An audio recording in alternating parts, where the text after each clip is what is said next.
A39 Hindi अध्याय 206 आध्यात्मिक पालतू अनुबंध वांग टैंग और उनके साथी निषिद्ध सैन्य भूमि पर पहुंचे जहां आयामी दरार थी। रास्ते में लिन झान, लियू यान और यान भाई बहनों ने छोटे कौवे में बहुत रुचि दिखाई। उन्होंने पहले भी स्टार बीस्ट शावकों को देखा था, लेकिन यह पहली बार था जब कोई उनके सामने इतने करीब से दिखाई दिया था।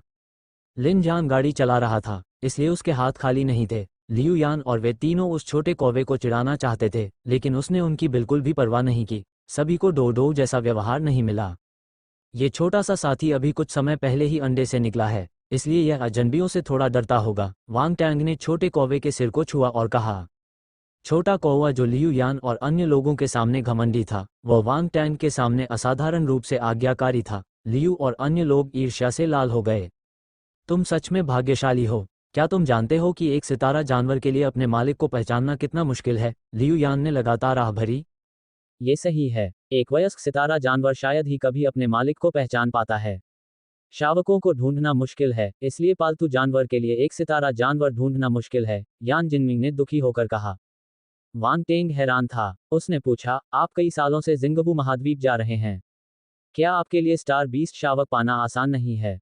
आप नहीं जानते। लिन झान ने अपना सिर हिलाया और उनकी बातचीत को बीच में ही रोक दिया। हम चाहें तो सामान्य स्टार बीस्ट शावकों को पकड़ सकते हैं, लेकिन उनकी क्षमता सीमित है, जैसे कि अर्थ आर्मर पिग्स। हम उन्हें कैसे भी पालें, वे 1 स्टार या 2 स्टार पर ही रहेंगे। वे उपयुक्त पालतू जानवर भी नहीं हैं। मुझे बताओ, उन्हें पालने का हमारा क्या फायदा है? वांग टेंग को ज्ञान प्राप्त हुआ। जैसा कि लिन झान ने कहा, पृथ्वी कवच सुअर जैसे तारा जानवर आमतौर पर देखे जाते थे, इसलिए उन्हें पकड़ना मुश्किल नहीं था। हालांकि एक मोटी खाल होने और अपने मालिक के लिए नुकसान को रोकने में सक्षम होने के अलावा इसकी क्षमताएं लगभग नगण्य थीं। कौन एक पृथ्वी कवच सुअर को पालतू जानवर के रूप में पालेगा? इस टीम में सबसे कमजोर 3 स्टार सैनिक स्तर पर था। अगर वे एक कमजोर स्टार जानवर को पालते तो ये समय और संसाधनों की बर्बादी होती। परिणाम नगण्य होता और इसका कोई उद्देश्य ही नहीं था। इसके अलावा हर मार्शल योद्धा की विशेषज्ञता होती है। उदाहरण के लिए लियू यान रून बंदूकों में माहिर थी। एक लंबी दूरी की लड़ाकू के रूप में उसे जिस स्टार जानवर की जरूरत थी, वह गति में माहिर होना चाहिए या उसके पास एक निश्चित आक्रामक क्षमता होनी चाहिए ताकि वह उसके साथ सहयोग कर सके या युद्ध के दौरान उसकी रक्षा कर सके। कुल मिलाकर पालतू जानवर सहायक थे, इसलिए ये जोड़ी बहुत महत्वपूर्ण थी। किसी भी स्टार जानवर को पालतू जानवर के रूप में पालना अनुचित था। जिंगवू महाद्वीप में एक आध्यात्मिक पालतू अनुबंध है। अगर आपको लगता है कि यह छोटा कौवा उपयुक्त है, तो आप एक अनुबंध प्राप्त कर सकते हैं और खुद को एक साथ बांध सकते हैं। लियू यान ने अचानक उसे याद दिलाया। यह सही है, ये छोटा कौवा आप पर निर्भर है, इसलिए बंधन सहज होना चाहिए। सबसे अच्छा समय न चूकें, लिन झान ने कहा। आध्यात्मिक पालतू अनुबंध। वांग टैंग दंग रह गया। जिंगवू महाद्वीप में ऐसी कोई चीज है? हाँ, जिंगवू महाद्वीप में कई दिलचस्प चीजें हैं। हालांकि हमने उन सभी का अध्ययन नहीं किया है, लिन झान ने मुस्कुराते हुए जवाब दिया। वांग टैंग ने सिर हिलाया। उसने एक सवाल सोचा और पूछा, क्या आध्यात्मिक पालतू जानवर के संपर्क महंगे हैं? ये लगभग 100 मिलियन है, लिन झान ने लापरवाही से कहने से पहले एक पल सोचा। वांग टैंग भाई, आपको ऐसा महसूस नहीं होता क्योंकि आप इसमें शामिल नहीं हैं। 100 मिलियन? क्या आप इसे इतनी सहजता से नहीं कह सकते? दूसरे लोग सोच सकते हैं कि आप एक 00 RMB के बारे में बात कर रहे हैं। वांग टैंग को अब समझ में नहीं आ रहा था कि क्या कहे। आधे घंटे बाद वे सैन्य मैदान में पहुंच गए। वे 10 मिनट तक चली कई जांचों से गुजरे, फिर वे आयामी दरार से गुजरे और एक बार फिर जिंगवू महाद्वीप में प्रवेश किया। अंतरिक्ष 0.2 स्पेस 0.1 स्पेस 0.1। वांग टैंग ने अपनी आध्यात्मिक शक्ति का प्रयोग करके विशेषताओं को ऊपर खींचा और 9 बुलबुले उठा लिए। इनमें से कुछ विशेषता बुलबुले तब गिर गए थे जब लिन झान और उनके साथी आयामी दरार से बाहर आए थे। अन्य बुलबुले सामने के लोगों द्वारा छोड़े गए थे। उन्होंने कुल 1.6 अंतरिक्ष विशेषताएं हासिल की। उसने अपने गुण पैनल को देखा। NOVEL-BJN.C ओम। अंतरिक्ष 9.2 10,000। वांग टैंग ने कड़वी मुस्कान के साथ कहा, अभी तो बहुत लंबा सफर बाकी है। वो सोच रहा था कि उसे अपने अंतरिक्ष गुणों को भरने में कितना समय लगेगा। यदि संभव होता तो वांग टेंग वास्तव में कुछ दिनों के लिए यहाँ रहना चाहता था, लेकिन वास्तविकता ने उसे इसकी अनुमति नहीं दी। सौभाग्य से अंतरिक्ष विशेषताओं की यह संख्या वांग टैंग के लिए अपनी अंतरिक्ष प्रतिभा का संक्षिप्त उपयोग करने के लिए पर्याप्त थी। हालांकि वह अंतरिक्ष में केवल थोड़ी दूरी तक ही जा सकता था। अपनी आध्यात्मिक शक्ति की मदद से ये घातक हमलों में से सबसे घातक हमला होगा। हा। चलो चलें। लिन झान की आवाज ने वांग टैंग को वास्तविकता में वापस खींच लिया। वे अपनी कार को सड़कों पर चला रहे थे जो एक विदेशी आभा से भरी हुई थी। सुबह का समय होने के कारण सड़कों पर भीड़ थी और बहुत चहल पहल थी। योंग शहर का निर्माण धरती के मनुष्यों द्वारा किया गया था। एक महत्वपूर्ण व्यापारिक शहर के रूप में यहाँ जिंगवू महाद्वीप की जातियां भी रहती थीं। यान जिन्यू ने दुख जताते हुए कहा, जब भी मैं पृथ्वी के लोगों और जिंगवू महाद्वीप के लोगों को एक ही स्थान पर बिना किसी बाधा के बातचीत करते हुए देखता हूं, तो मुझे यह विश्वास करना मुश्किल हो जाता है कि ये दोनों गुट पर्दे के पीछे लड़ रहे हैं। मेरी बेवकूफ़ बहन, क्या ये सामान्य नहीं है? हमारी धरती पर भी जब हितों का टकराव नहीं होता तो सतह पर सब कुछ शांतिपूर्ण लगता है। हालांकि जब आपको अपने फायदे के लिए लड़ना पड़ता है तो कोई भी दूसरे व्यक्ति के सामने झुकता नहीं है। जब उन्हें घातक प्रहार करने की जरूरत होती है तो वे हिचकिचाते नहीं हैं, यान जिनमिंग ने कहा। लिन जान ने कहा, शांति तुलनात्मक है। वे बातें करते हुए जिक्सिन मार्शल हाउस की योंग सिटी शाखा में पहुंच गए। इस बार आपके पास 7 दिन का ब्रेक है, इसलिए मैंने एक अल्पकालिक मिशन लेने का फैसला किया। हम स्टार बीस्ट को मार सकते हैं और एक ही समय में मिशन पूरा कर सकते हैं। एक पत्थर से 2 पक्षियों को मार सकते हैं, लिन जान ने कहा, क्योंकि वह सभी को मार्शल हाउस की मुख्य इमारत में ले आया। उनके परिचितों ने मुस्कुराकर उनका स्वागत किया। इस बार कोई भी वांग टैंग को नीची नज़र से नहीं देखता था। अतीत में वांग टैंग अकेले ही डार्क मिस्ट फॉरेस्ट में गया था और बिना किसी चोट के वापस आया था। इतना ही नहीं, उसने बड़ी संख्या में स्टार बीस्ट को भी मार डाला था। इसलिए हर कोई जानता था कि यह नौसिखिया कोई साधारण व्यक्ति नहीं था। मार्शल योद्धा शक्तिशाली लोगों का सम्मान करते थे। अगर आप काफ़ी मजबूत थे तो स्वाभाविक रूप से आपको मान्यता मिलेगी। लिन जान और उनकी टीम के सदस्यों ने अहंकारी व्यवहार नहीं किया। उन्होंने सभी का अभिवादन भी किया। भले ही कुछ पुरुष मार्शल योद्धाओं ने लियू यान और यान जिन्यू पर कुछ हानिरहित चुटकुले बनाए हों, लेकिन दोनों महिलाओं ने इसे दिल पर नहीं लिया। वे मुस्कुराईं और इसे जाने दिया। लिन जान एक मशीन के सामने चला गया और जिक्सिन मार्शल हाउस के आंतरिक मिशन प्लेटफॉर्म को खोला। उसने अपनी टीम के सदस्यों के साथ साइट को स्क्रॉल करना शुरू कर दिया। काफ़ी देर तक खोज करने के बाद लिन जान ने अंततः एक मिशन के विवरण पर क्लिक किया। रेड लीव्स हिल में बौनों की मदद करें ताकि गेल मेंटिस की भीड़ को खत्म किया जा सके जो लगातार बढ़ती जा रही है। मिशन का इनाम मारे गए गेल मेंटिस की संख्या पर आधारित होगा। आप जितने ज्यादा लोगों को मारेंगे, इनाम उतना ही ज्यादा होगा। नोट: ऐसा संदेह है कि 3 स्टार एलीट क्लास गेल मेंटिस किंग है। आप इस मिशन के बारे में क्या सोचते हैं? लिन जान ने सभी की राय पूछी। बौने, वे जो शराब बनाते हैं और जो हथियार बनाते हैं, वे अच्छे हैं। अगर हम उनसे दोस्ती कर सकें तो यह कोई बुरी बात नहीं होगी। मुझे कोई आपत्ति नहीं है, यान जिनमिंग ने मुस्कुराते हुए जवाब दिया। यान जिन्यू ने कहा, हालांकि गेल मेंटिस गिरोह से निपटना कठिन है। ये ठीक है, मैंने 4 स्टार रून मशीन गन बनाई है। मैं तुम्हें दिखाता हूं कि गोलियों की बारिश क्या होती है। मैं सब कुछ संभाल लूंगा, लियू यान ने खूबसूरती से कहा। वांग टैंग, आप क्या सोचते हैं? लिन जान ने वांग टैंग की ओर मुड़कर पूछा। मुझे कोई आपत्ति नहीं है। मैं बौनों के रहने के माहौल के बारे में भी उत्सुक हूं। यह वही था जो उसने कहा था, लेकिन आंतरिक रूप से वह खुद से सोच रहा था, मैं रास्ते में कुछ वायु तत्व विशेषताओं को उठा सकता हूं। उसके पास मौजूद सभी ताकतों में से सिर्फ उसकी वायु शक्ति ही एक स्टार पर अटकी हुई थी। उसे जितनी जल्दी हो सके इसे बढ़ाने की जरूरत थी। वायु तत्व वाले स्टार जानवर दुर्लभ थे। ऐसा लग रहा था कि आज वह भाग्यशाली था। यह मिशन वायु तत्व वाले गेल मेंटिस के एक समूह को मार रहा था। ठीक है, तो फिर हम इसे चुनेंगे, लिन जान ने कहा। उन्होंने मशीन में अपने मार्शल योद्धा के प्रमाण पत्र दर्ज किए और एक टीम के रूप में मिशन को स्वीकार कर लिया। इसके बाद वे कार पार्क में गए और एक भारी बख्तरबंद वाहन को वहां से बाहर निकाला। लिन जान ने कहा, हम वांग टैंग के लिए आध्यात्मिक पालतू अनुबंध प्राप्त करने के लिए सबसे पहले रून खजाना मंडप जाएंगे। किसी को कोई आपत्ति नहीं थी। लिन जान ने कार चलाई और शहर में कई चक्कर लगाए। आखिरकार वे योंग सिटी के सबसे समृद्ध व्यापारिक जिले में पहुंचे और एक अजीबोगरीब डिजाइन वाली इमारत के बाहर रुके। इस इमारत में पृथ्वी की इमारतों की शैली के साथ साथ जिंगवू महाद्वीप की वास्तुकला का रूप भी था। पहली नज़र में यह अजीब लग रहा था, लेकिन एक बार जब आप इसे देखते रहे तो आपको महसूस होगा कि इसमें एक अलग तरह की खूबसूरती है। कभी कभी आपको वास्तुकारों के असामान्य विचारों की प्रशंसा करनी चाहिए। तो ये रून खजाना मंडप है। वांग टैंग ने अपने सामने स्थित शास्त्रीय, प्राचीन और अपरिष्कृत इमारत को जिज्ञासा से देखा। यह सही है। शायद आपको पता ना हो, लेकिन इस रून ट्रेजर पवेलियन की स्थापना हमारी धरती और जिकिंग चैम्बर ऑफ कॉमर्स के जैक मा ने की थी। यह उनका संयुक्त उद्यम है और साथ ही धरती और जिंगवू महाद्वीप दोनों द्वारा बनाई गई पहली विशेष कंपनी है। इसने दोनों पक्षों के बीच सहयोग के लिए एक अच्छा रोल मॉडल बनाया। जैक मा एक अविश्वसनीय व्यक्ति हैं, लिन जान ने कहा। वांग टैंग के चेहरे पर अजीब भाव थे। जैक मा जिंगवू महाद्वीप में भी व्यापार कर रहे हैं? वे सभी बातें करते हुए रून ट्रेजर पवेलियन में चले गए। अंदर का हिस्सा बहुत शानदार था। सोना इतना चमकीला था कि वांग टैंग लगभग अंधा हो गया। चोंगसम पहने एक खूबसूरत महिला ने उनका स्वागत किया। नमस्ते, मैं आपकी गाइड हूँ, जियाओ या। अगर आपको किसी चीज़ की ज़रूरत हो तो आप मुझे बता सकते हैं। सुंदर महिला ने उनसे बात करते हुए एक प्यारी सी मुस्कान दी। मुझे एक आध्यात्मिक पालतू अनुबंध की आवश्यकता है, वांग टैंग ने अपना मुंह खोला और कहा।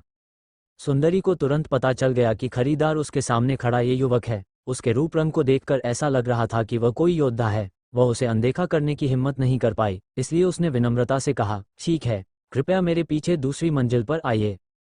वह आगे बढ़ी और वांग टैंग और उसके साथियों को लॉबी से होते हुए ले गई। वे लकड़ी की सीढ़ियों से होते हुए दूसरी मंजिल पर पहुंचे। दूसरी मंजिल पर कई सीलबंद अलमारियां थीं और सभी प्रकार की कीमती वस्तुएं अंदर रखी हुई थीं। वहां बल कौशल शास्त्र, बल युद्ध तकनीक, रून सहायक उपकरण, रून हथियार और कई अन्य चीजें थीं। वहां वस्तुओं की एक विशाल श्रृंखला थी। सुंदरी उन्हें रिसेप्शन एरिया में ले गई और उनके लिए चाय बनाई। फिर उसने कहा, कृपया 1 मिनट रुकें, मैंने पहले ही हमारे जनरल मैनेजर को सूचित कर दिया है। वह तुरंत यहाँ आ जाएगा। कैबिनेट से जो सामान आप चाहते हैं उसे निकालने का अधिकार केवल उसे ही है। कुछ क्षण बाद एक अधेड़ उम्र का आदमी अपने पीछे चियोंगसम पहने एक अन्य सुंदर महिला के साथ एक ट्रे लेकर आया। मेरा उपनाम ली है और मैं रून ट्रेजर पवेलियन का महाप्रबंधक हूँ। मुझे आपसे मिलकर खुशी हुई। उसने अपना हाथ हिलाया और अपने पीछे बैठी सुंदरी से ट्रे को टेबल पर रखने के लिए कहा। फिर वह मुस्कुराया और कहा, यह वो आध्यात्मिक पालतू अनुबंध है जिसे आप चाहते हैं। आप आइटम की जांच कर सकते हैं। ट्रे पर एक स्क्रॉल था। लिन झान ने वांग टैंग की ओर सिर हिलाने से पहले उसे कुछ बार देखा। वांग टैंग ने पूछा, यह आध्यात्मिक पालतू अनुबंध कितने का है? 130 मिलियन, महाप्रबंधक ली ने मुस्कुराते हुए जवाब दिया। एड्स बाय पब फ्यूचर, वांग टैंग ने कहा, यह थोड़ा महंगा है।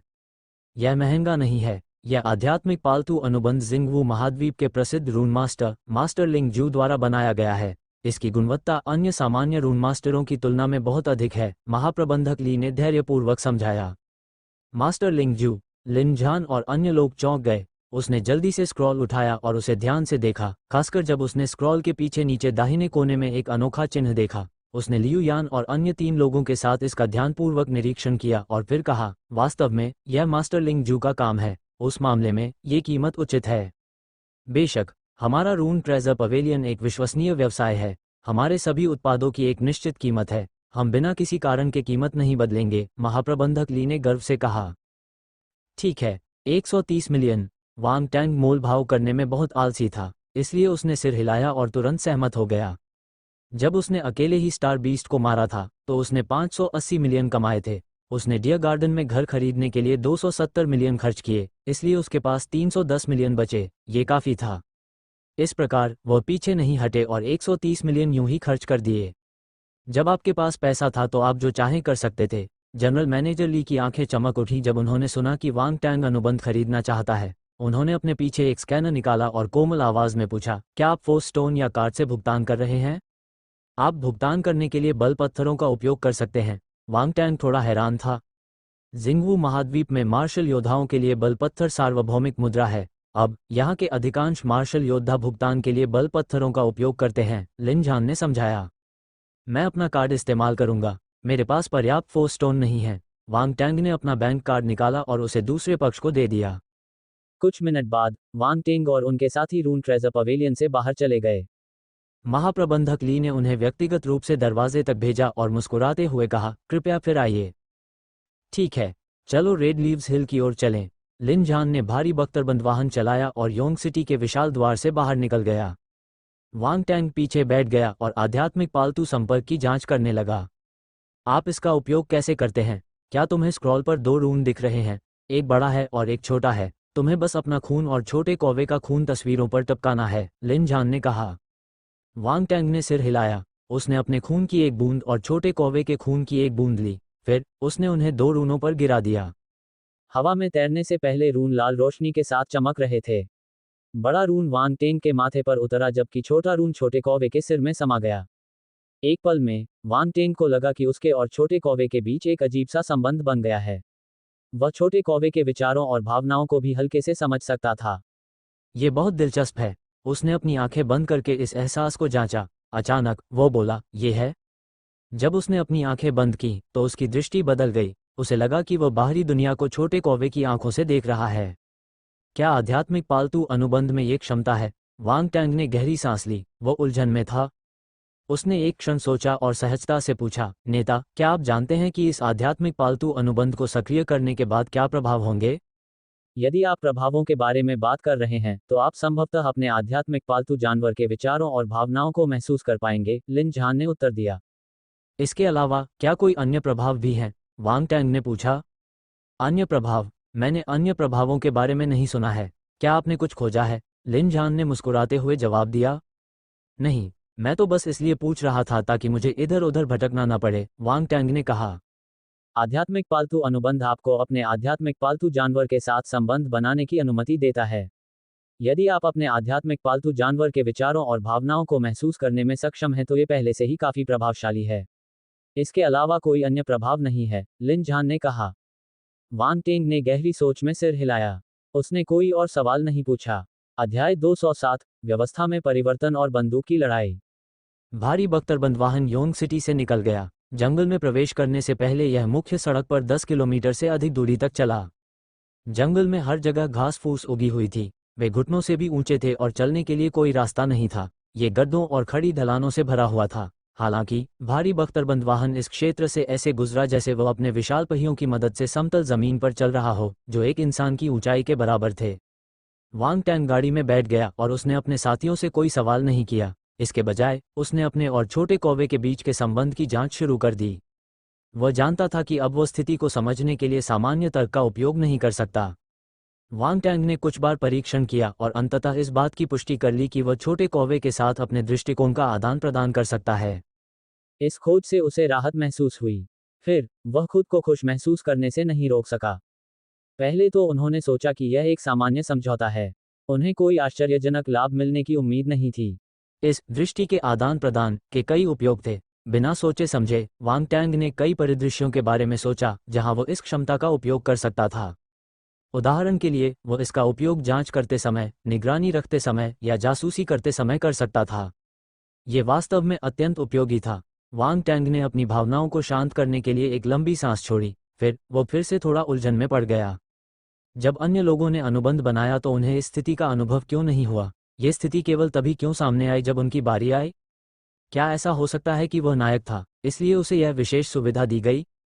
खानसो, क्या तुम्हें नहीं पता कि अगर तुम इतने बेशर्म होगे तो दूसरे लोग तुम्हें पीटेंगे?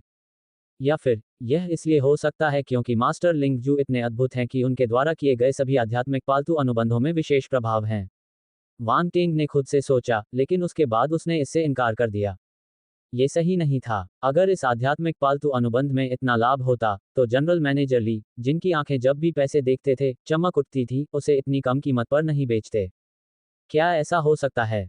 वह भौहें सिकोड़कर बहुत देर तक सोचता रहा। अचानक उसके दिमाग में एक विचार कौंधा। आध्यात्मिक दृष्टि। ये सही है, यह आध्यात्मिक दृष्टि ही होगी। वांग टेंग को याद आया कि आध्यात्मिक दृष्टि एक ऐसी क्षमता थी जो छोटे कौवे के माता पिता ने उसे दी थी। उसने इसे अभी अभी प्राप्त किया था। इसका मतलब यह था कि छोटे कौवे को भी आध्यात्मिक दृष्टि विरासत में मिली थी। इसलिए उसके और छोटे कौवे के बीच समानता थी।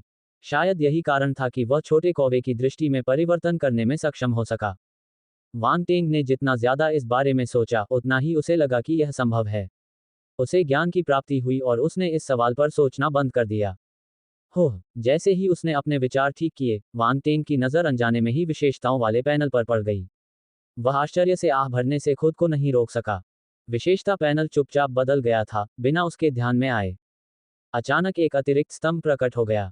आध्यात्मिक पालतू आत्मा ज्वाला भूत कौवा 1 सितारा 8/100 प्रतिभा आध्यात्मिक दृष्टि आत्मा ज्वाला जागृत नहीं। कनेक्शन बनाने के बाद आध्यात्मिक पालतू जानवर की विशेषताएं वास्तव में विशेषता पैनल पर दिखाई दी। वांग टेंग के मन में अचानक विचार आया, उस स्थिति में क्या मैं इसके लिए विशेषताएं जोड़ सकता हूं? अतीत में सभी तारा जानवरों को मारने के बाद भी उसके पास कुछ खाली विशेषताएं बची हुई थीं। उसने छोटे कौवे की बल विशेषता में एक खाली विशेषता जोड़ दी। विशेषता बोर्ड पर विशेषताएं तुरंत बदल गईं। आध्यात्मिक पालतू आत्मा ज्वाला भूत कौवा 1 सितारा 9/100 प्रतिभा आध्यात्मिक दृष्टि आत्मा ज्वाला। पब फ्यूचर द्वारा विज्ञापन। छोटे कौवे को अपने शरीर में बदलाव महसूस हुआ। वह उलझन में दिख रहा था। उसे समझ में नहीं आ रहा था कि आखिर हुआ क्या है। मैं सचमुच ये कर सकता हूँ। वांग टेंग बहुत खुश हुआ। इस तरह वह छोटे कौवे को तैयार करने में बहुत समय बचाने में सक्षम था। उसे बस खाली विशेषताएं प्राप्त करने की आवश्यकता थी और वह जल्दी से छोटे कौवे की क्षमता बढ़ाने में सक्षम हो जाएगा। ये जल्द ही एक उपयोगी सहायक बन जाएगा। इसके अलावा जब छोटा कौवा अपने माता पिता के आकार का हो जाएगा तो वांग टेंग के पास परिवहन का एक और साधन होगा, उड़ान। ये हवाई जहाज पर सवारी करने से कहीं ज्यादा बेहतर लगेगा। ये बस थोड़ा बड़ा है, इसलिए इसे साथ लाना असुविधाजनक होगा। वांग टैंग ने अपनी ठोड़ी को छुआ और मन ही मन सोचा। उस समय बाहर से एक विस्फोट ने उसके विचारों को तोड़ दिया। भारी बख्तरबंद वाहन ने एक बड़ा मोड़ लिया। वांग टेंग चौंक गया, इसलिए वह उड़ गया और एक तरफ गिर गया। उसका चेहरा आगे की ओर था, वह किसी नर्म चीज से टकराया। दुश्मन का हमला, लिन झान चिल्लाया। वांग टेंग गंभीर हो गया। उसने जल्दी से अपना सिर उठाया और लियू यान की शर्मिंदा और गुस्से भरी नजरों से देखा। बहन यान, मैंने ये जानबूझकर नहीं किया, वांग टेंग ने जल्दी से समझाया। मैं बाद में तुमसे ये हिसाब चुकता करूंगी। लियू यान ने उसे घूर कर देखा। उसके हाथ में मशीन गन पहले से ही लोड थी। उसने उसे वाहन के पीछे निशाना बनाया। कौन है भाई? वांग टेंग ने उसकी निगाह का पीछा किया और देखा कि 3 भारी बख्तरबंद गाड़ियां उनके पीछे छोटी पहाड़ी से निकल रही हैं। वे तेज रफ्तार से उनकी ओर बढ़ रही थीं। मुझे नहीं पता, धिक्कार है, उनकी हिम्मत कैसे हुई हम पर छिपकर हमला करने की। लिन झान क्रोधित हो गया। उसका चेहरा बेहद बदसूरत था। यदि उन्होंने समय पर प्रतिक्रिया नहीं की होती और अचानक हुए तोप हमले से बच नहीं निकले होते, तो वाहन में सवार लोग मर गए होते या अपंग हो गए होते। तो फिर हम उन्हें मार देते हैं। लियू यान की निगाहें हत्या के इरादे से भरी हुई थीं। उसने अपनी भारी मशीन गन को पीछे की एक गाड़ी पर निशाना बनाया और ट्रिगर खींच दिया। NO12 बीक जन .c ओम। बैंग बैंग बैंग, खनक खनक खनक। एक राउंड में 3 गोलियां सभी भारी बख्तरबंद वाहन के कवच पर लगी, जिससे कई चिंगारियां निकलीं। दूसरी पार्टी भी उस्ताद थी। जब उस व्यक्ति ने लियू यान को गोली चलाते देखा तो उसने गाड़ी दूसरी दिशा में मोड़ दी। बाकी 2 गाड़ियां भी पीछे नहीं हटीं। उन पर भारी संख्या में मिश्र धातु की गोलियां बरसाई गईं। हमलों से बचने के लिए उन्होंने जल्दी से अपने सिर नीचे कर लिए। धमाका, उनके प्रतिद्वंद्वी ने एक बार फिर तोप चलाई। लिन झान ने स्टीयरिंग व्हील को जोर से घुमाया। उसी समय उसने एक्सीलेटर पर पैर रखा और भारी बख्तरबंद वाहन कुछ दूरी तक तेजी से आगे निकल गया। धमाका, तोप का गोला वाहन से 8 मीटर से भी कम दूरी पर जमीन पर गिरा और फट गया। कंपन के कारण भारी बख्तरबंद वाहन दाएं बाएं हिलने लगा। चट्टानें और मिट्टी उनकी ओर बिखरने लगी। अरे, क्या तुम सच में सोचते हो कि हमें धमकाना आसान है? यान जिनमिंग का चेहरा ठंडा था। उसने आग्नेयास्त्रों से भरे एक डिब्बे से रॉकेट लॉन्चर निकाला और उसे अपने कंधे पर उठा लिया। उसने उनका पीछा कर रहे वाहनों में से एक पर उसे दागा। सामान्यतः जब कोई मार्शल योद्धा दल बाहर जाता था तो वे हमेशा पर्याप्त मात्रा में आग्नेयास्त्र तैयार रखते थे ताकि उनके पास जवाबी हमला करने की क्षमता हो। धमाका, दुर्भाग्यवश उनके प्रतिद्वंद्वी ने यान जिनमिंग के हमले को भी चकमा दे दिया। उसी समय यान जिन्यू ने बॉक्स से एक भारी मशीन गन निकाली और लियू यान को अपने प्रतिद्वंद्वी के गोलीबारी हमले को बाधित करने में मदद की। दोनों भाई बहन आग्नेयास्त्रों में विशेषज्ञ नहीं थे, लेकिन उन्होंने प्रशिक्षण लिया था, इसलिए उनका निशाना सटीक था। वे किसी भी तरह से गोली नहीं चला रहे थे। वांग टैंग ने भी अपना समय बर्बाद नहीं किया। उसने अपनी रून बंदूक निकाली और उसे वाहनों के एक चालक पर निशाना बनाया, फिर उसने ट्रिगर दबाया। दूसरे पक्ष के चेहरे पर तिरस्कार का भाव था। वह बहुत आत्मविश्वास से भरा हुआ लग रहा था, क्योंकि उसने स्टीयरिंग व्हील को संभाला और गोली के रास्ते से बच निकला। हालांकि अगले ही पल उसके चेहरे के भाव अचानक से जम गए। धप, हर जगह खून बिखरा हुआ था। एक ही हेडशॉट, ये गन कुंग फू है, वांग टेंग ने मन ही मन सोचा। उसके होठों के कोने पर एक अस्पष्ट मुस्कान उभरी। हर कोई हैरान था। लियू यान ने मुड़कर वांग टैंग की तरफ देखा। उसे भी गोली की बात समझ में नहीं आई। ड्राइवर पहले ही गोली के रास्ते से बच निकला था, फिर भी उसे गोली क्यों लगी? हालांकि ये स्पष्टतः आगे जांच करने का समय नहीं था। अच्छा काम किया, जारी रखो। लिन झान जोर से हंसा। जब तक दुश्मन मर चुका था उसे इन सब की परवाह नहीं थी। भारी बख्तरबंद वाहन, जिसका चालक खो गया था, अनियंत्रित होकर एक तरफ जा गिरा। यात्री सीट पर बैठे व्यक्ति ने अपने साथी की लाश को दूर धकेल दिया और स्टीयरिंग व्हील पर फिर से नियंत्रण पा लिया। हालांकि यह अंतराल वांग टैंग और उनके साथियों के लिए अपना ऑपरेशन पूरा करने के लिए पर्याप्त था। वांग टैंग, चलो एक प्रतियोगिता करते हैं कि कौन अधिक लोगों को मारता है, लियू यान ने बोलते हुए अपनी बंदूक तान दी। ठीक है, चूंकि सिस्टर यान की दिलचस्पी है, इसलिए मैं आपके साथ चलूंगा, वांग टैंग ने सहज भाव से मुस्कुराया। दोनों ने एक दूसरे को देखा और फिर लगभग एक साथ गोली चला दी। लियू यान अब और भी गंभीर हो गया था। वाहन में बैठे लोग घबराहट की स्थिति में बच निकलने में असमर्थ थे। वांग टेंग और लियू यान ने अपनी विजयी खोज जारी रखी। उनका लक्ष्य उस कार में बैठे लोग थे। धमाका धमाका, 2 गोलियां चलीं और 2 लोगों की जान तुरंत चली गई। कार में 5 लोग थे। उनमें से 3 की मौत के बाद बाकी 2 के हाव भाव बदल गए। वे स्टीयरिंग व्हील छीनने की हिम्मत नहीं जुटा पाए और सीधे कार से नीचे कूद गए। हालांकि अगर वे इस बारे में सोचने में सक्षम थे तो वांग टेंग और लियू यान भी ऐसा कर सकते थे। जिस क्षण वे जमीन पर उतरे 2 और गोलियां चलीं। उनके शरीर कांप उठे और वे अब खड़े होने में असमर्थ थे। बाकी 2 गाड़ियां और करीब आ गईं। कार में बैठे लोगों ने वांग टैंग और उसके साथियों पर अपनी मैगजीनें खाली कर दी। उन्होंने उन्हें दोनों तरफ से घेर लिया था। लिन जान ने कार चलाई और दाएं बाएं भाग गया। यान जिनमिंग और उसकी बहन ने लियू यान और वांग टैंग का साथ दिया। उन्होंने उनके लिए दुश्मनों के साथ हस्तक्षेप किया। दूसरे पक्ष के पास बहुत से लोग और आग्नेयास्त्र थे। वांग टैंग और लियू यान केवल बचकर निकल सकते थे और जब भी मौका मिलता था गोली चला सकते थे। धप गन कुंग-फू वाकई बहुत शक्तिशाली थी। जब वांग टैंग ने गोली चलाई तो बाईं ओर खड़ा एक व्यक्ति दर्द से चिल्लाने से पहले ही कार से नीचे गिर गया। लेकिन उसी समय दोनों गाड़ियां पहले ही उनके सामने आ चुकी थीं। प्रत्येक गाड़ी से एक व्यक्ति ने तोप पकड़ी और वांग टैंग और उसके साथियों पर निशाना साधा। उन्होंने तुरंत गोली चला दी। चलो चुपचाप बैठो, लिन जान की पुतलियां सिकुड़ गईं। वह कार पैनल पर लाल बटन दबाने से पहले गालियां देने से खुद को रोक नहीं सका। भारी बख्तरबंद वाहन का इंजन जंगली जानवर की दहाड़ की तरह दहाड़ रहा था। कार पर लगे रून चमक उठे और कार की गति तेजी से बढ़ गई। ऐसा लगा जैसे कोई बहुत बड़ी ताकत उसे आगे की ओर धकेल रही हो। 2 तोप के गोलों ने भारी बख्तरबंद वाहन की पूंछ को खरोंच दिया। फिर वे बगल में खड़े 2 वाहनों की ओर बढ़े। जल्दी से कूदो। दोनों गाड़ियों में बैठे लोग ये देखकर दंग रह गए कि तोप के गोले उनकी ओर उड़ रहे हैं। वे कुछ समझ नहीं पाए, लेकिन किसी को होश आ गया और वह डरकर चिल्लाने लगा। कार में बैठे लोग अनजाने में ही बाहर कूद पड़े। धमाका धमाका, दोनों वाहन हवा में उड़ गए। दूसरी तरफ लिन जान ने ब्रेक लगाया और भारी बख्तरबंद वाहन तेजी से फिसल गया। यह जमीन पर जले हुए चाप का निर्माण करने के बाद रुक गया। फिर वह कार से नीचे कूद गया और उन लोगों पर हमला कर दिया। लियू यान और दोनों भाई बहनों को किसी भी तरह की याद दिलाने की जरूरत नहीं थी। वे लंबे समय से एक साथ काम कर रहे थे, इसलिए उन्हें पता था कि अब उन्हें क्या करना है। लिन जान के कार से बाहर निकलने के बाद वे उसके पीछे पीछे आए और नीचे कूद पड़े। उन्होंने अपने हथियार निकाले और हमलावरों की ओर बढ़े। एआई ट्रेडिंग सहायक, आपकी उंगलियों पर सटीक स्टॉक विश्लेषण। बिलासपुर की महिला इस AI संचालित स्टॉक विश्लेषण टूल से अमीर बन गई। वांग टैंग ने एक हाथ से अपनी युद्ध तलवार निकाली और ठीक पीछे चल दिया। जब बिना वजह हमला होता है तो कोई भी गुस्सा हो जाता है। इस मामले में कुछ भी कहने को नहीं है, इन लोगों को मरना ही चाहिए। कार से बाहर कूदे हमलावरों को विस्फोट से चक्कर आ गया। हालांकि वे सभी मार्शल योद्धा थे, इसलिए उन्हें बहुत जल्दी होश आ गया। वे तुरंत उठ खड़े हुए और वांग टैंग और उसके साथियों की ओर दौड़ पड़े। उन्हें मार डालो, उनमें से एक ने ठंडे स्वर में चिल्लाया। अभी भी 7-8 लोग बचे थे। उन्होंने अपने हथियार निकाले और लिन जान और उसकी टीम के सदस्यों पर हमला कर दिया। मारना। लिन जान गुस्से से आग बबूला हो रहा था। उसने अपनी पीठ के पीछे से विशाल युद्ध कुल्हाड़ियां निकाली और हमला करते हुए चिल्लाया।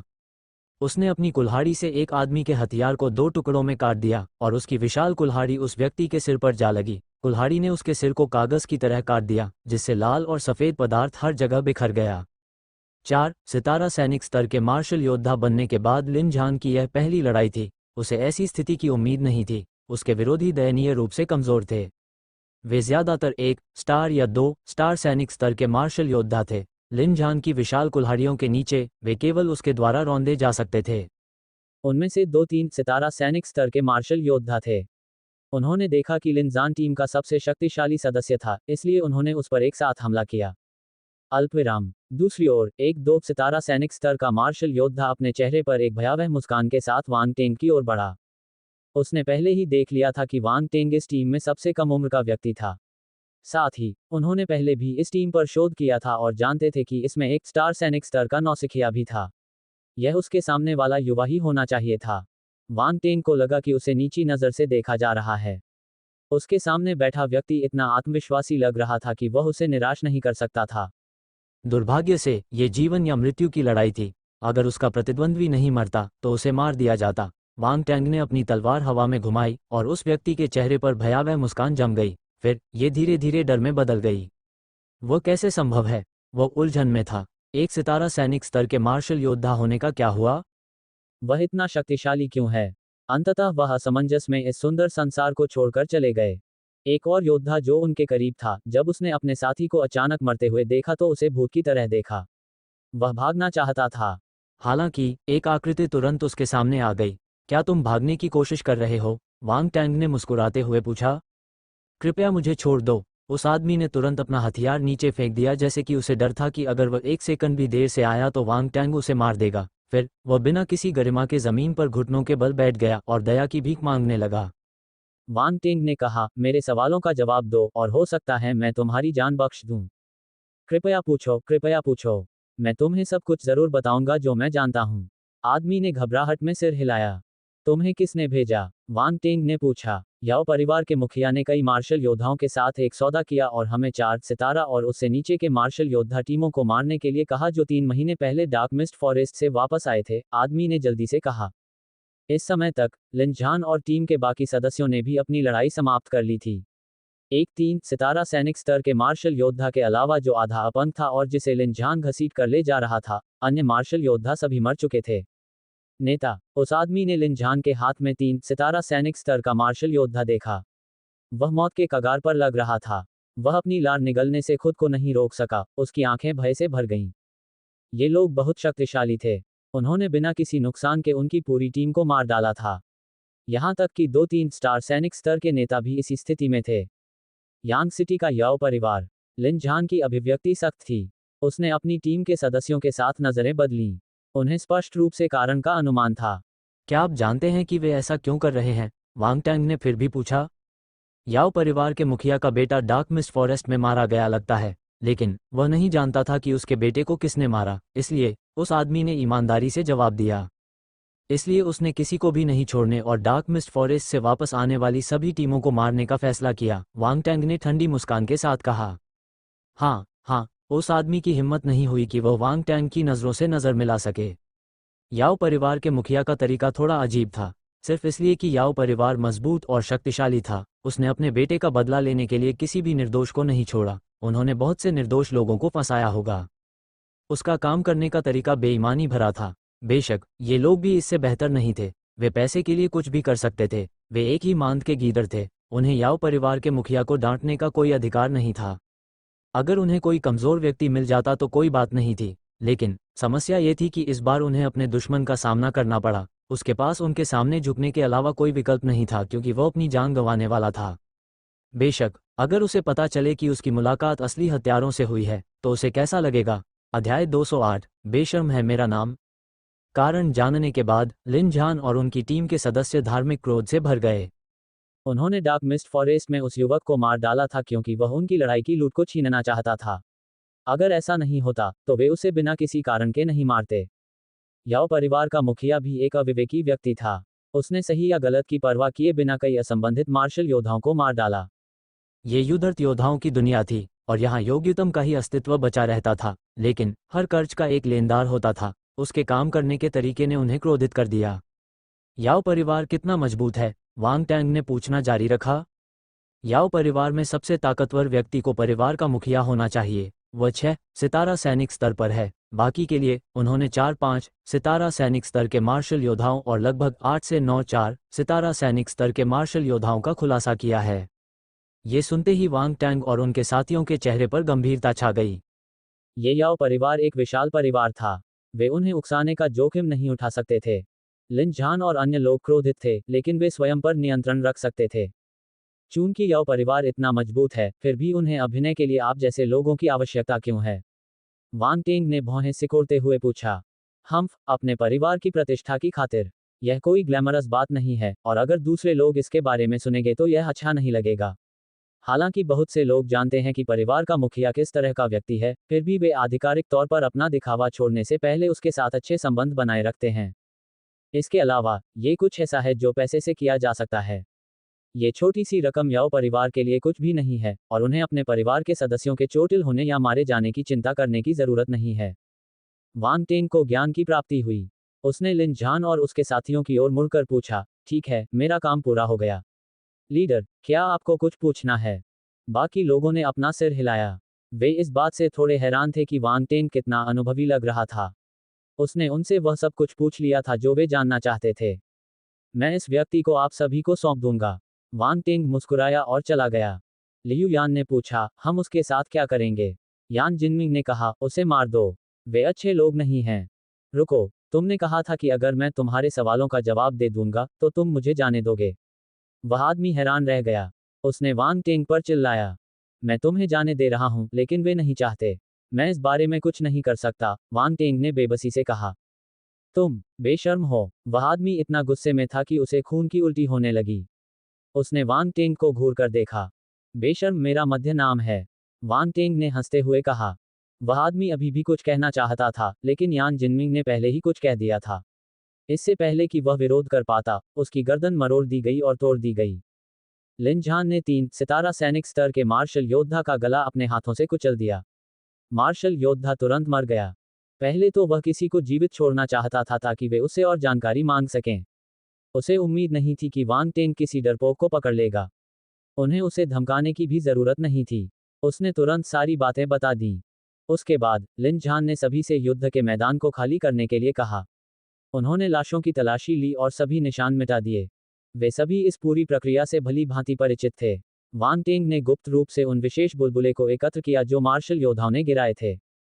पृथ्वी बल तारांकन 9, लकड़ी बल तारांकन 8, एड्स बाइप ऑफ फ्यूचर, धातु बल तारांकन 1-2, अग्नि बल तारांकन 10, जल बल तारांकन 6, अल्पविराम। वे सभी बल के गुण थे। कोई शास्त्र या प्रतिभा नहीं थी। वांग टेंग को बहुत संदेह था कि वह हाल ही में और अधिक बदकिस्मत होता जा रहा था। उसे किस्मत का बेटा माना जाता था। उसे क्या हुआ? आधे घंटे बाद लिन झान और अन्य लोगों ने भी अपना काम खत्म कर लिया। उन्हें अपने हमलावरों से 300 से ज्यादा ऊर्जा पत्थर और कुछ रून हथियार मिले। यह एक छोटी सी दौलत थी। उन्होंने ऊर्जा पत्थरों को बराबर बराबर बांट दिया और रून हथियारों को अपने पास रख लिया। वे वापस लौटने के बाद इन हथियारों को बेच देते और उससे मिलने वाले पैसे को आपस में बांट लेते। इस बारे में बात करते हुए वांग टेंग ने पहले ही कुछ 100 ऊर्जा पत्थर एकत्र कर लिए थे। उसके पास बस उनका उपयोग करने का समय नहीं था। हालांकि लिन झान और उनकी टीम के सदस्य बहुत खुश नहीं थे। इसके बजाय वे सभी दुखी थे। आखिरकार उनके लिए इतना बड़ा दबाव था कि उनके दुश्मन के रूप में इतना शक्तिशाली याओ परिवार था। वास्तव में ज्यादा चिंता करने की जरूरत नहीं है। याओ परिवार के पास ये साबित करने के लिए कोई सबूत नहीं है कि हमने ये किया है। वे अभी हमें नहीं ढूंढ पाएंगे। इसके अलावा उस आदमी ने जो कहा उसके आधार पर याओ परिवार जल्दबाजी में कोई कदम नहीं उठाएगा क्योंकि उन्हें अपनी प्रतिष्ठा की परवाह है। अब हम अंधेरे में हैं और वे प्रकाश में हैं। हमें बस अपनी क्षमता को गुप्त रूप से बढ़ाने की जरूरत है। नेता, जब आप 5 स्टार या 6 स्टार सैनिक स्तर पर पहुंचेंगे तो वे हमें आसानी से छूने की हिम्मत नहीं करेंगे, वांग टेंग ने उन्हें सांत्वना दी। यह आसान लगता है, लेकिन हमारे नेता को 4 स्टार सैनिक स्तर का मार्शल योद्धा बनने में कई साल लग गए। 5 स्टार और 6 स्टार तक आगे बढ़ना और भी कठिन होगा। हमें नहीं पता कि इसमें कितना समय लगेगा, यान जिनमिंग ने निराश होकर कहा। No12 beakjan.com। तुम किस बात से डर रहे हो? ध्यान रहे, मुझे लगता है कि हमें याओ परिवार को सीधे ढूंढ लेना चाहिए और उन पर तब हमला करना चाहिए जब उन्हें इसकी उम्मीद ही न हो। 1 को मारना फायदेमंद है और 2 को मारना बोनस। याओ परिवार को भाड़ में जाए। क्या उन्हें लगता है कि हमें आसानी से धमकाया जा सकता है? तस्क, मुझे तो बस इसके बारे में सोचकर ही गुस्सा आ रहा है, लियू यान ने कहा।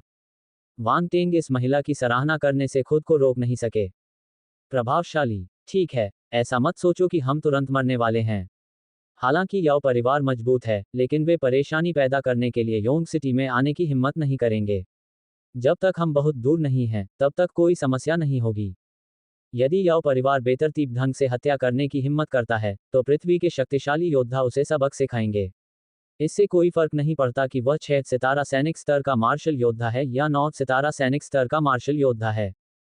कई कदम पीछे हटकर हम धरती पर ही छिप सकते हैं और जिंगबू महाद्वीप पर नहीं आ सकते। वह हमारा कुछ नहीं बिगाड़ पाएगा, लिन झान ने मुस्कुराते हुए कहा। पृथ्वी पर छिपना एक अच्छा विचार है। नेताजी, आप वाकई बहुत चालाक हैं, वांग टेंग ने तारीफ की। लिन झान अवाक रह गया। उसने मुस्कुराते हुए वांग टेंग को डांटा, चले जाओ। तुम कैसे कह सकते हो कि मार्शल योद्धाओं का जिंदा रहने का तरीका धूर्त है? लियू यान और बाकी लोग भी जोर से हंस पड़े। इस विषय परिवर्तन के बाद उन्हें बहुत अच्छा लगा। वे सभी मार्शल योद्धा थे, इसलिए वे मरने के लिए तैयार थे। वे वास्तव में डरे हुए नहीं थे, लेकिन उन्होंने बस थोड़ा आत्मविश्वास खो दिया था। उन्होंने अपना कार्यक्रम बदलने की योजना नहीं बनाई थी। वे रेड लीव्स हिल की ओर गाड़ी चलाते रहे।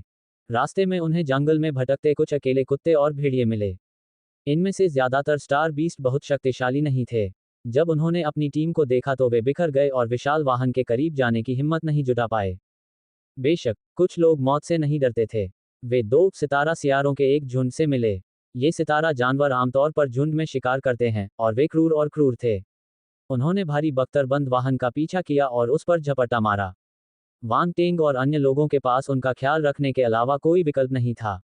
लिन झान ने एक हाथ से कार चलाई और दूसरे हाथ से अपनी बड़ी कुल्हाड़ी थामी।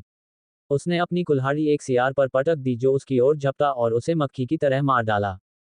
सियार को बस एक बार कराहने का मौका मिला, इससे पहले कि उसकी हड्डियां टूट गईं और वह कार से नीचे गिर गया। वह मर गया। लियू यान को एक नया शौक मिल गया था, वांग टेंग के साथ निशानेबाजी प्रतियोगिता। अभी तुम मुझसे एक आदमी आगे थे। इस बार देखते हैं कि कौन ज्यादा सियारों को मार सकता है। ये कहते हुए उसने अपनी बंदूक उठाई और गोली चलानी शुरू कर दी। गोली की जबरदस्त ताकत की वजह से एक सियार पीछे की ओर भाग गया। वांग टेंग को समझ में नहीं आया कि क्या कहे। उसने ट्रिगर खींचा और झुंड के नेता पर 3 गोलियां दाग दी। 3 रून गोलियों ने हवा में 3 सफेद रेखाएं खींच दी। वे सियार के महत्वपूर्ण स्थानों की ओर 3 अलग अलग दिशाओं में चलीं। उनके कोण में बस थोड़ा सा अंतर था। सियार को खतरा महसूस हुआ और वह चिल्लाया। वह एक तरफ भाग गया।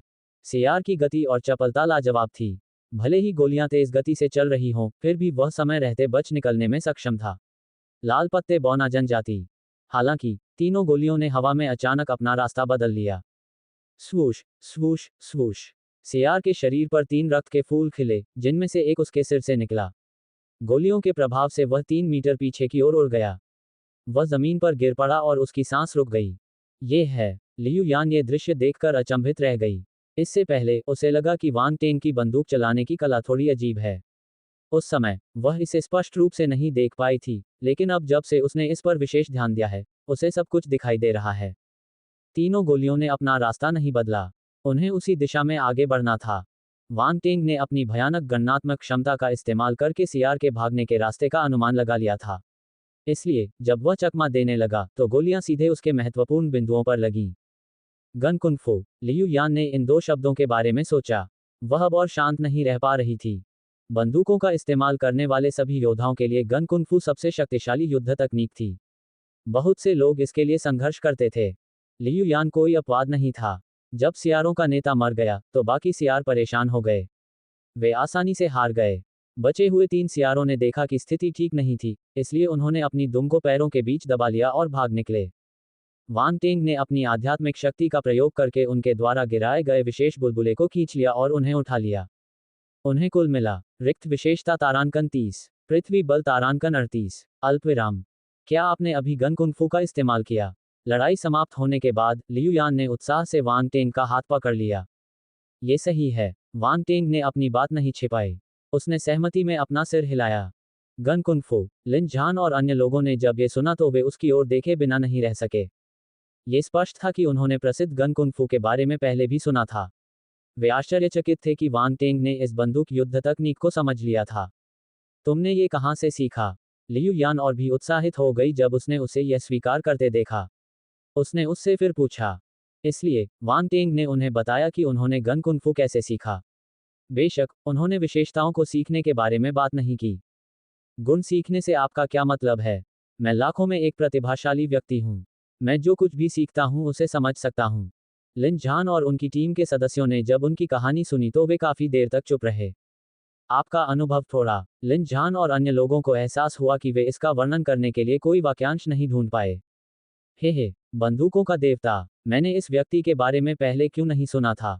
लियू यान थोड़ा चिंतित और सशंकित था। मुझे नहीं पता। वांग टेंग ने अपना सिर हिलाया। वह भी उस व्यक्ति को नहीं समझ पाया। यह अफसोस की बात है कि आपकी बंदूक चलाने की कला दूसरे पक्ष द्वारा सिखाई गई है। अगर नहीं, तो मैं इसे आपसे खरीदना चाहता था। लियू यान ने दया से अपना सिर हिलाया। वांग टेंग ने सिर हिलाया। हालांकि दूसरा पक्ष मानसिक रोगी था, लेकिन वांग टेंग उसकी सहमति के बिना अपने गन कुंग-फू ज्ञान को अन्य लोगों को नहीं देगा। उन्होंने कहा, आप मेरी विधि आजमा सकते हैं। भूल जाओ, मैं तुम्हारी तरह बेशर्म नहीं हो सकती। लियू यान ने अपनी आंखें घुमाईं। मैं कैसे बेशर्म हूं? इसे रणनीति कहते हैं। वांग टेंग असहाय महसूस कर रहा था। हम्फ। अल्पविराम। लगभग 3 बजे वांग टेंग और उनके साथी अंततः रेड लीव्स हिल पर पहुंच गए। वांग टेंग ने खिड़की के बाहर का नज़ारा देखा और उसकी आंखों में आश्चर्य की एक चमक दौड़ गई। एक छोटी पहाड़ी उसकी नज़र में आई। ये लाल पत्तों से ढके छोटे पेड़ों से घिरी हुई थी। पहाड़ी पर खेतों के टुकड़े भी थे जो सुनहरी फसलों से लदे हुए थे। कई छोटे कद के लोग खेतों में कड़ी मेहनत कर रहे थे। पहाड़ी के चारों ओर अजीबोगरीब शैली में ऊंची और बड़ी चट्टानें खड़ी थीं। पहाड़ी पर इमारतें भी बनी थीं और वे पहाड़ी में समा गई थीं। पूरा नज़ारा शानदार लग रहा था। ये लाल पत्तियों की पहाड़ी है। लिन झान ने गाड़ी पार्क की और सभी को नीचे उतरने को कहा। फिर वे पहाड़ी की ओर चल पड़े। तुम कौन हो? एक छोटी और सुंदर युवा मादा बॉनी पेड़ पर दिखाई दी। उसने सतर्कता से उनकी ओर देखा। नमस्ते, हम योंग सिटी के जिक्सन मार्शल हाउस से मार्शल योद्धा हैं। हम गेल मैंटिस को साफ करने में आपकी मदद करने आए हैं। ये हमारे मिशन का सबूत है। लिन झान ने एक स्क्रॉल निकाला। इस तरह की प्राचीन मिशन डिलीवरी पद्धति अब पृथ्वी पर लोकप्रिय नहीं थी। हालांकि जिंगबू महाद्वीप ने इसका उपयोग जारी रखा। जब रोम में हो तो रोमनों जैसा ही करें। महिला की आकृति चमक उठी और लिन झान के हाथ में स्क्रॉल उसके हाथों में आ गया। फिर वह फिर से शाखा पर दिखाई दी। उसने स्क्रॉल खोला और उस पर एक नज़र डाली। उसकी अभिव्यक्ति नर्म हो गई और उसने सिर हिलाया। मेरे पीछे आओ, जिक्सन मार्शल हाउस के मार्शल योद्धाओं। वह पेड़ से नीचे उतरी और पहाड़ की ओर जाने का रास्ता दिखाया। लिन झान और अन्य लोग उसके पीछे चले गए। ये पहली बार था जब वांग टेंग किसी बौने के करीब आया था। वह उसे पीछे से चुपके से देखने से खुद को रोक नहीं पाया। उसके बाल कई चोटी में बंधे हुए थे जो पृथ्वी पर ड्रेडलॉक हेयरस्टाइल के समान थे। उसने चमड़े का कवच पहना हुआ था। ये सरल और व्यवहारिक था। ऐसा लग रहा था कि इसमें अच्छी रक्षात्मक क्षमता भी है। यह उसी तरह काम करता था जैसे वे युद्ध की वर्दी पहने हुए थे। वह अपनी पीठ पर धनुष बाण भी रखे हुए थी और उसकी जांघ पर खंजर बंधा हुआ था। उसके पास कोई बड़ा हथियार नहीं था, इसलिए वह चलते समय हल्की और फुर्तीली लग रही थी। रास्ते में उन्हें कई अन्य बौने मिले जिन्होंने वांग टेंग और उसके साथियों को उत्सुकता से देखा। उन्होंने सुंदर महिला बौने का अभिवादन किया। निया, वे कौन हैं? कुछ बौनों ने सीधे पूछा। वे जिक्सन मार्शल हाउस के मार्शल योद्धा हैं। वे गेल मैंटिस को हटाने में हमारी मदद करने आए थे, सुंदर छोटे बौने, निया ने बताया। फिर ये बौने आपस में चर्चा करने लगे। वे जिक्सन मार्शल हाउस के मार्शल योद्धा हैं। क्या वे आयामी दरार के पीछे की दुनिया से आए हैं? वे हमारे जिंगबू महाद्वीप पर मानव जाति के समान दिखते हैं। मुझे परवाह नहीं कि वे कौन हैं। अगर वे उन लानत गेल मंटिस को साफ करने में सक्षम हैं तो मैं उनके साथ दोस्त की तरह व्यवहार करूंगा। वांग टेंग ने उनकी बातचीत सुनी और पाया कि कई बौनों ने उन्हें बहिष्कृत नहीं किया। शायद सामान्य लोगों को जिंगबू महाद्वीप या पृथ्वी की तब तक परवाह नहीं होगी जब तक कि यह उनके रोजमर्रा के जीवन को प्रभावित नहीं करता। हालांकि जिस बात ने वांग टेंग को उत्सुक किया वह इन बौनों की उपस्थिति में बहुत बड़ा अंतर था। रास्ते में उन्हें कई सुंदर और आकर्षक बौने दिखे। हालांकि उन्हें कई बेहद मांसल बौने भी दिखे। वे बॉडी बिल्डर के छोटे संस्करण जैसे दिख रहे थे। चाहे वह पुरुष हो या महिला, वे सभी ऐसे ही दिखते थे। वांग टेंग ने धीमी आवाज में लिन झान से इस बारे में पूछा। लिन झान ने उनके सामने खड़े छोटे बौने को देखा और अपने होठों को थोड़ा हिलाया। उसकी आवाज वांग टेंग के कानों में पड़ी। जातीय अंतर। जातीय अंतर, यह अंतर बहुत बड़ा है, वांग टेंग ने खुद से सोचा। हालांकि उसने आगे जांच नहीं की। निया उन्हें पहाड़ी पर एक इमारत में ले गया जो वास्तव में पहाड़ी के साथ मिल गई थी। सफेद बालों वाले एक बूढ़े बौने ने उनका स्वागत किया। स्वागत है, मेरे मेहमान जो लंबी दूरी तय करके आए हैं। मैं लाल पत्तों वाली जनजाति का मुखिया हूँ, एओम्यू। आपसे मिलकर अच्छा लगा, रेड लीव्स जनजाति के सम्मानित जनजाति नेता। लिन झान आगे बढ़े और उनका अभिवादन किया। हम आपके आने के इरादे को जानते हैं। आपके आने के लिए धन्यवाद। क्या आपको पहले आराम करने की जरूरत है? एओम्यू ने पूछा। कोई जरूरत नहीं, हमने रास्ते में काफी आराम कर लिया है। हम अभी जाकर गेल मैंटिस का शिकार कर सकते हैं, लिन झान ने कहा। ऐसी स्थिति में मैं निया से कहूंगा कि वह हमारे कबीले के सैनिकों को इकट्ठा करके तुम्हारे साथ जाए। वे काफी ताकतवर हैं और वे पहले भी गेल मैंटिस से लड़ चुके हैं। उन्हें गेल मैंटिस के बारे में कुछ समझ है, एओम्यू ने कहा। ठीक है, लिन झान के पास आपत्ति करने का कोई कारण नहीं था। उन्हें पहले गेल मैंटिस के बारे में कुछ जानकारी चाहिए थी। अध्याय 210, हैरान कर देने वाली नफरत। जब वे बौने सैनिकों के इकट्ठा होने का इंतजार कर रहे थे तो वांग टेंग ने अपने थैले से छोटे कौवे को निकाला और उसे थोड़ा मांस खिलाया। महिला बौनी, निया, कुछ देर तक उन्हें उत्सुकता से देखती रही। वह खुद को रोक नहीं पाए और पूछ बैठी, क्या ये तुम्हारा आध्यात्मिक पालतू जानवर है? हाँ, वांग टेंग ने सिर हिलाया। तुमने कौवा पालने के बारे में क्यों सोचा? निया ने भौहें सिकोड़ी। कई लोगों के लिए कौवे अशुभ थे। इसलिए लोग शायद ही कभी कौवों को अपने आध्यात्मिक पालतू जानवर के रूप में पालते थे। जिंगबू महाद्वीप की प्राचीन जनजातियों को भी ऐसा ही लगता था, इसलिए निया को इसे समझना मुश्किल था। मेरे लिए इतनी सारी वर्जनाएं नहीं हैं। इसके अलावा यह एक उन्नत श्रेणी के स्टार बीस्ट का वंशज है। इसे तैयार करने में बहुत संभावनाएं हैं, वांग टेंग ने कुछ वाक्यों में समझाया। उन्नत श्रेणी का सितारा जानवर। निया चौंक गई। सितारा जानवरों के बच्चे दुर्लभ थे, उन्नत श्रेणी के सितारा जानवरों के वंशज तो और भी कम। तुम सचमुच भाग्यशाली हो। उसने अपने पूर्वाग्रहों को दूर फेंक दिया। इसके बजाय उसके दिल में जो कुछ बचा था वही ईर्ष्या थी। जब लिन झान और अन्य लोगों ने निया को स्वेच्छा से उनसे बात करते देखा, तो वे भी उनकी अनौपचारिक बातचीत में शामिल हो गए। उन्हें उससे बहुत उपयोगी जानकारी मिली। निया ने उन्हें बताया कि वह रेड लीव्स जनजाति की संरक्षक मार्शल योद्धाओं में से एक थी। वह 2 स्टार सैनिक स्तर पर थी और आमतौर पर जनजाति की सुरक्षा की जिम्मेदारी उसी पर थी। पूरे बौने कबीले में ज्यादा मार्शल योद्धा नहीं थे, सिर्फ 8 के आसपास। उनकी क्षमताएं लगभग एक जैसी थीं। वे सभी 2 स्टार सैनिक स्तर के मार्शल योद्धा थे। इसीलिए उन्हें एक मिशन के माध्यम से बाहरी मार्शल योद्धाओं से मदद लेने की आवश्यकता पड़ी। इसके अलावा उसने कहा कि जनजाति केवल 4 बौने सैनिकों को ही, जिनमें वह भी शामिल है, गेल मैंटिस का शिकार करने के लिए छोड़ सकती है। कुछ अनहोनी होने की स्थिति में अन्य लोगों को जनजाति में ही रहना पड़ा।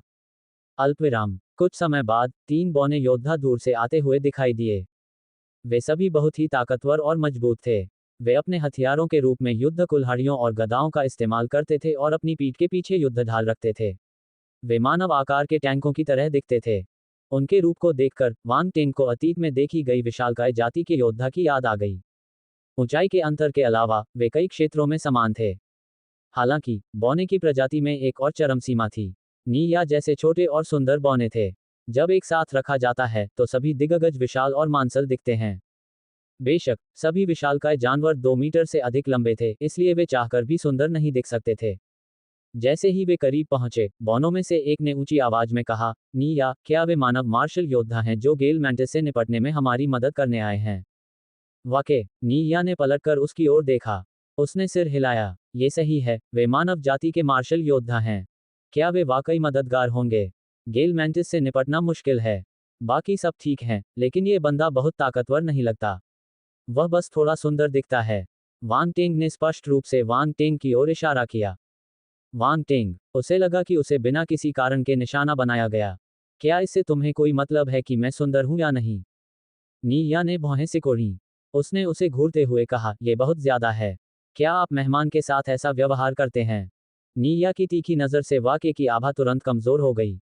हालांकि वह बड़बड़ाता रहा, वह थोड़ा कमजोर दिख रहा है। चुप रहो, निया ने डांटा। वाक़े ने देखा कि वह सचमुच गुस्से में थी, इसलिए उसने अनिच्छा से अपना मुंह बंद कर लिया। मुझे खेद है। मुझे नहीं पता कि आज वाक़े को क्या हुआ है। कृपया इसे दिल पर न लें। निया ने वांग टेंग से माफी मांगी। लिन झान और उसके साथी गुस्से में थे। वे अपना मुंह खोलना चाहते थे, लेकिन उन्होंने देखा कि वांग टेंग उन पर अपना सिर हिला रहा था। फिर वांग टेंग ने शांति से कहा, कोई बात नहीं। लिन झान और बाकी लोगों ने कुछ नहीं कहा। हालांकि उनका रवैया ठंडा हो गया। उन्होंने कहा, चलो समय बर्बाद न करें। चूंकि सभी यहाँ हैं, इसलिए जल्दी करो और आगे बढ़ो। निया ने वाक़े को फिर से घूरा, जब उसे लगा कि माहौल अजीब हो रहा है। फिर वह गेल मैंटिस की भरमार के साथ सभी को मैदान में ले गई। अतीत में केवल कुछ ही गेल मैंटिस दिखाई देते थे। हमारा जनजाति उनसे आसानी से छुटकारा पा सकता था। हालांकि इस साल किसी अज्ञात कारण से बड़ी संख्या में गेल मैंटिस दिखाई दिए हैं। रास्ते में निया ने फिर भी अपनी जिम्मेदारी पूरी की और उन्हें स्थिति से परिचित कराया। इनमें एक 3 स्टार गेल मैंटिस किंग भी है। हमारा एक योद्धा लड़ते लड़ते लगभग मर ही गया था। सौभाग्य से उसे हमारे आदिवासी ने बचा लिया। गेल मैंटिस वायु तत्व वाले स्टार बीस्ट हैं। वे तेजी से चलते हैं और उनके अगले अंग दरांती के आकार के होते हैं। ये बेहद तेज होता है। इस पर कठोर दांतों की एक पंक्ति होती है और किनारे पर एक हुक होता है। जब आप लड़ रहे हों तो सावधान रहें कि इससे हुक न लग जाए। लिन झान की टीम के चेहरे पर निया का परिचय सुनकर थोड़ा सख्त भाव आ गया। वांग टेंग ने चुपचाप गेल मैंटिस की विशेषताओं को याद कर लिया। गेल मैंटिस द्वारा नियंत्रित क्षेत्र बौनों के आवासीय क्षेत्र से कुछ दूरी पर था। मार्शल योद्धा सामान्य गति से भागे और लगभग 10 मिनट में अपने गंतव्य पर पहुंच गए। वे एक सुनसान खेत के किनारे खड़े थे। खेत में घास फूस फैली हुई थी और वे एक इंसान की आधी ऊंचाई के बराबर थे। जब उन्होंने आगे देखा तो सब कुछ हरा था। उन्हें गेल मैंटिस का कोई निशान नहीं दिखाई दिया। गेल मैंटिस पूरे हरे रंग के होते हैं, इसलिए जब वे घास के बीच छिपते हैं तो उन्हें नोटिस करना मुश्किल होता है। सभी लोग सावधान रहें, नीया ने याद दिलाया। लेकिन जैसे ही उसने बोलना समाप्त किया, वांग टेंग ने घास में एक निश्चित स्थान की ओर इशारा करते हुए कहा, वहां एक है। सभी लोग चौंक गए। उन्होंने तुरंत उस दिशा में देखा जिस ओर वह इशारा कर रहा था। जैसा कि अपेक्षित था, जब उन्होंने ध्यान से देखा तो उन्हें घास के बीच में एक लंबा और संकरा गेल मैंटिस छिपा हुआ दिखाई दिया। इसकी लंबाई लगभग 1 इंच थी और इसका रंग पन्ना हरा था। इसका रंग इसके बगल में मौजूद पत्तियों जैसा था, इसलिए इसे देखना मुश्किल था। वांग टेंग की दृष्टि देखकर हर कोई हैरान रह गया। वाके को भी कुछ ऐसा ही महसूस हुआ। लेकिन फिर भी वह तिरस्कार में नाक भान सिकोड़ते हुए बुदबुदाया, बस उसकी नज़र बेहतर है। नीया ने इस बार उसे लात मारी। वह वांग टेंग से पूछे बिना नहीं रह सकी, क्या तुम और गेल मंटिस देख सकते हो? 6 बजे, 8 मीटर दूर एक है। तीसरा 8 बजे की दिशा में, 10 मीटर दूर है। वांग टेंग ने अपनी आध्यात्मिक दृष्टि को सक्रिय किया और उनके पास सभी गेल मैंटिस की ओर इशारा किया। अंत में, उन्होंने कहा, मैं केवल इतना ही देख सकता हूँ। मैं दूर के लोगों को नहीं देख सकता। दरअसल, अपनी आध्यात्मिक दृष्टि से वह अपने आसपास के सभी गेल मैंटिस को देख सकता था। हालांकि, वह बहुत अच्छा प्रदर्शन नहीं करना चाहता था, इसलिए उसने थोड़ा पीछे हटकर प्रदर्शन किया। इसके अलावा, वह नहीं जानता था कि गेल मैंटिस किंग कहाँ छिपा हुआ था। उसने उसे नहीं देखा। नोव एल बी JNN। लिन झान ने कहा, चलो पहले इन गेल मैंटिस का ख्याल रखें। लियू यान, तुम बाहर रहोगे और हमें कवर करोगे। बाकी लोग एक को चुनकर मार सकते हैं। मैं 8 बजे की दिशा में वाला चुनता हूँ। तुम बेतरतीब ढंग से एक को चुन सकते हो। अपनी बात खत्म करने के बाद वह झाड़ियों में भाग गया। बॉन स्पष्ट रूप से ये देखकर दंग रह गए कि लिन झान कितना निर्णायक और तेज था। लियू यान और दोनों भाई बहन उसके काम करने के तरीके से परिचित थे। हालांकि वे कुछ अवाक महसूस करते थे, लेकिन उन्होंने भी तेजी से काम किया। लिन झान ने अपनी भारी मशीन गन उठाए और उसे लिन झान पर निशाना बनाया। यान जिनमिंग और उनकी बहन ने अपने निकटतम एक गेल मैंटिस को चुना और उन पर हमला कर दिया। नी या और दूसरे बौने भी पीछे नहीं रहना चाहते थे। उन्होंने भी एक एक बौना चुना और मैदान में दौड़ पड़े। इससे पहले कि गेल मैंटिस को पता चले कि क्या हो रहा है, उन्हें सभी प्रकार के हमलों का सामना करना पड़ा। हालांकि, गेल मैंटिस की गति और प्रतिक्रिया की गति वास्तव में प्रभावशाली थी। जब उन्होंने अपने पंख फैलाए और उन्हें फड़फड़ाया, तो वे हवा में 3 से 4 मीटर तक उड़ने में सक्षम थे। ऐसा लग रहा था कि बीच हवा में आंधी आ गई है। फिर, वे लिन झान और अन्य लोगों के सामने आए और उनके सिर पर अपने दरांती के आकार के अंगों से वार किया। मर जाओ। लिन झान को सबसे पहले इसका खामियाजा भुगतना पड़ा। जब दरांती वाले हथियार उसके सिर के ऊपर से उसकी ओर गिरे, तो वह डर गया। उसने अपने हाथों से अपनी कुल्हाड़ियां उठाईं और उन्हें ऊपर की ओर फेंक दिया।